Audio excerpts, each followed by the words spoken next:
Nous a donc rejoint sur le plateau de Parcours Jérémy Ferrer-Barthomeu, qui est donc élu au conseil de l'IUFM pour représenter les stagiaires et les étudiants qui passent le concours. Bonjour. Bonjour. Jérémy, bienvenue. Une réaction par rapport au sujet qu'on vient de voir? Je suis tout à fait d'accord avec ce que les manifestants ont pu dire, tant M. Tessel que la stagiaire qui parlait. En effet, en toile de fond de cette réforme, il y a deux choses, je pense qu'il faut bien le comprendre. En effet, j'ai entendu ce qu'a dit l'étudiant, Émeric, mais le gouvernement considère que enseigner, c'est une vocation, que ça ne s'apprend pas, qu'il y a les forts et les faibles, et que les forts, finalement, pourront assumer, je ne sais pas, en physique-chimie, si on est à temps plein dans les élèves, c'est-à-dire que que les étudiants sachent, il faut que tout le monde comprenne bien.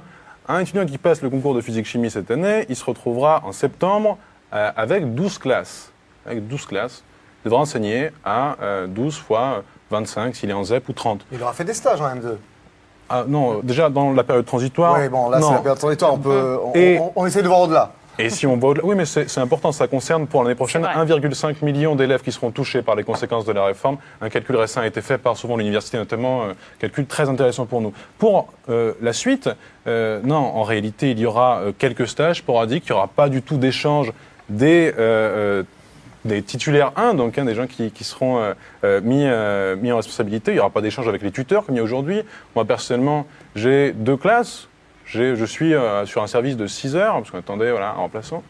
J'ai du mal à m'en sortir déjà. C'est dur, c'est difficile. J'ai des élèves à connaître, j'ai un tuteur avec lequel je prépare des cours, j'ai un stage en pratique accompagnée dans un autre établissement, d'un autre niveau, un peu plus loin, un lycée. Alors comme vous êtes le porte-voix de tous ces stagiaires et futurs enseignants, qu'est-ce que vous voulez concrètement aujourd'hui? Très concrètement, je pense qu'en effet, il faut toujours nous demander ce qu'on propose, mais là, on est dans une urgence. Nos revendications sont de rester sur une formation en alternance, tout à fait, avec l'IUFM, qui m'apporte beaucoup personnellement. Le problème, ce n'était pas tant de défendre l'IUFM, cependant, c'est de défendre un temps de formation qui soit, comme l'a rappelé monsieur le directeur, de 6 à 8 heures.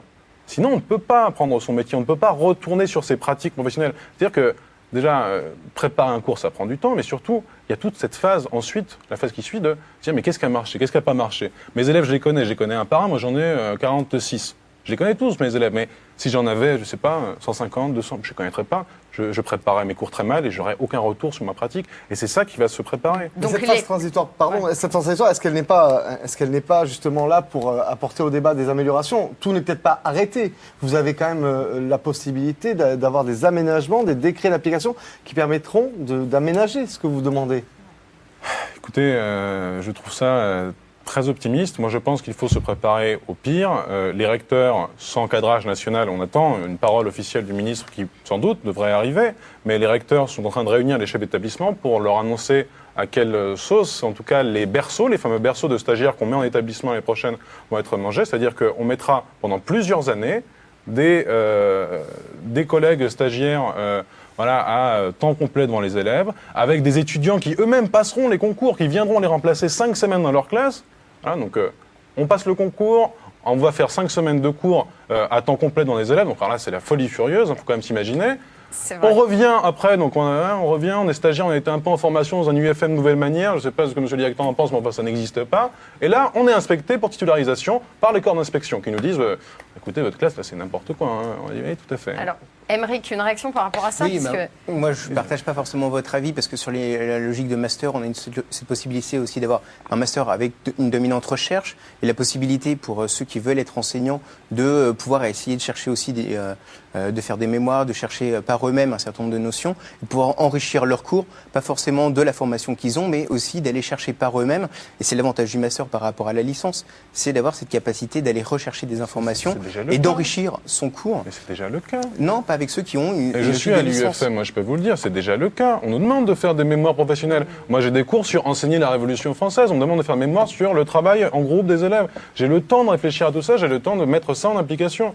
Là, on n'aura plus le temps. Ça n'existe pas, ce que vous dites. Michel Loton, peut-être un mot pour conclure ce moi, débat.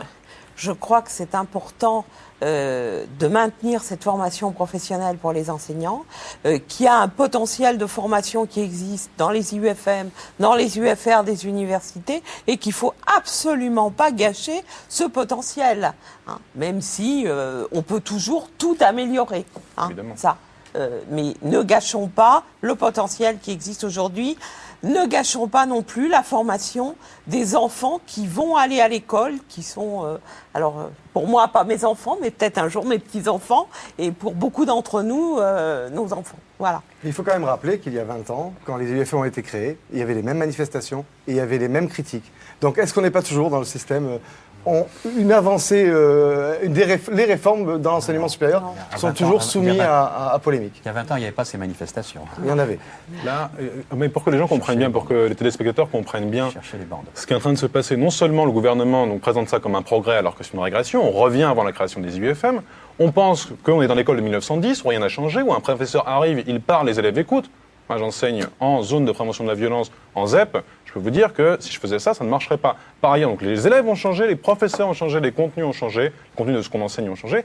Mais surtout, il faut le dire, ce que le gouvernement fait, c'est qu'il essaye de compacter 2 ans en une année pour faire des réductions budgétaires, tout en augmentant les concours, d'ailleurs, de l'enseignement privé. Donc je crois que personne ne le dit, et c'est quand même ça qui se passe. Si, les concours du privé ont augmenté, vous le savez très bien. Donc voilà, c'est ça la logique. Moi, je suis pas d'accord on avec compacte 2 ans en un an. Même personnellement, dans ma famille, il y a certaines personnes qui sont enseignants et qui ont fait le système de l'UFM et qui expliquent qu'il y a un manque, qu'il y a un manque dans la formation, qu'il y avait un manque de certaines de choses. Donc la réforme était nécessaire, et puis elle est nécessaire aussi parce que vous êtes fonctionnaire stagiaire, donc vous êtes fonctionnaire et c'est tant mieux, mais tous ceux qui n'ont pas réussi le concours et qui sont la grande majorité, parce qu'il y a beaucoup de présents pour le concours et très peu qui réussissent. Ils iront remplacer les gens qui partent en dépression parce qu'au bout de 2 mois à 18 heures, donc ils seront vacataires, certes, donc c'est pas encore une fois un progrès. Et non, vous ne pouvez pas dire qu'un master métier de l'enseignement prépare à de la recherche, prépare à être opérable dans d'autres secteurs. Un master métier de l'enseignement, il prépare au métier de l'enseignement, c'est tout. Messieurs, malheureusement, nous devons nous quitter, mais comptez sur nous pour vous inviter quand la réforme sera effective en septembre 2010.